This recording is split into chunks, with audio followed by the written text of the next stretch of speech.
બિલકુલ આપને અટકાવવા માંગીશ। મોટા સમાચાર મળી રહ્યા છે।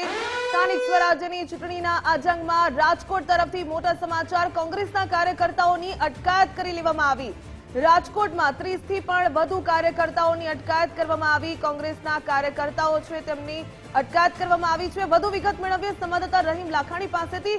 રહીમ, કોંગ્રેસના કાર્યકર્તાઓની અટકાયત કરવામાં આવી છે, શું મામલો છે, શું થયું હતું ત્યાં?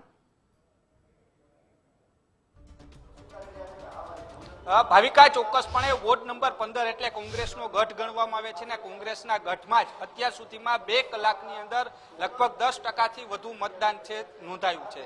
જે કાર્યાલય જે કોંગ્રેસનું હતું તે જે 200 મીટરની અંદર હોવાની વાત છે તેને લઈને હાલ 20 જેટલા લોકોની અટકાયત કરવામાં આવી છે। કોંગ્રેસના જે ઉમેદવાર છે મકબૂલ દાવદાણી તેમને પણ અહીં લાવવામાં આવ્યા છે। સાથે આ દ્રશ્યો જોઈ રહ્યા છો, બીજા ઉમેદવાર છે વસરામ સાગઠિયા, તેઓ પણ અહીં છે। આપણે મકબૂલભાઈ સાથે વાત કરશું। મકબૂલભાઈ, શું આખું આ મામલો હતો ને તમને અહીંયા લઈ આવવા પાછળનું કારણ શું હતું?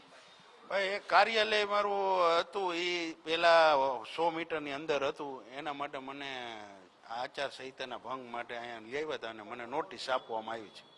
જે રીતના વાત કરીએ આ મતદાનના સમયે જ આ પ્રવૃત્તિ કઈ રીતના જોવો છો? આમ તો કાર્યાલય કઈક દૂર લઈ જવાની પણ વાત હતી, શું કહો છો? અત્યારે શું વાત કરવામાં આવી? અરે, મને એક પણ વાર જાણ કરવામાં આવી નથી। મને એક વાર પણ જાણ કરવામાં આવે કે ભાઈ આ અહીંયા અંદર છે, તમે અહીંયા ન ઊભા રહેતા। એક પણ કોઈ પણ એક માણ આવીને મને કહી જાત ને તો હું અહીંયાથી બધા અહીંયા કોઈને ઊભા ન રહેવા દેત ને અમે 100 મીટરની બહાર વહી જાત। પણ આ જાણી જોઈને આ બધું કરવાનું, મને 2-4 કલાક ગમે આ ડિસ્ટર્બ કરવા માટે આ બધું કામ કરવામાં આવે છે। શું કહો વસરામભાઈ, તમારું શું કહેવું છે? બીજેપી વાળાને પોતાનું કામ ઉતારવું છે અને કામ ઉતારવા માટે અમને એન કેન પ્રકાર આવી રીતે ગોંધી રાખે છે। અમારા 2 કલાક બગાડ્યા છે। આ 2 કલાકમાં એને મત વિસ્તારમાં તમે જોઈ શકશો આ 2 કલાકમાં કેટલા મતનો રેશિયો, કેટલા ટકાવારી વધી ગઈ તમને દેખાશે। અને એક બૂથ તો સ્કેપ કરીને 2 બૂથ છે જે 99 નંબરની સ્કૂલમાં છે, એમાં તો બૂથ સ્કેપિંગ થઈ ગયું છે અને ત્યાં એના માણસો અત્યારે સ્ટેમ્પ બધાને મત નાખે છે।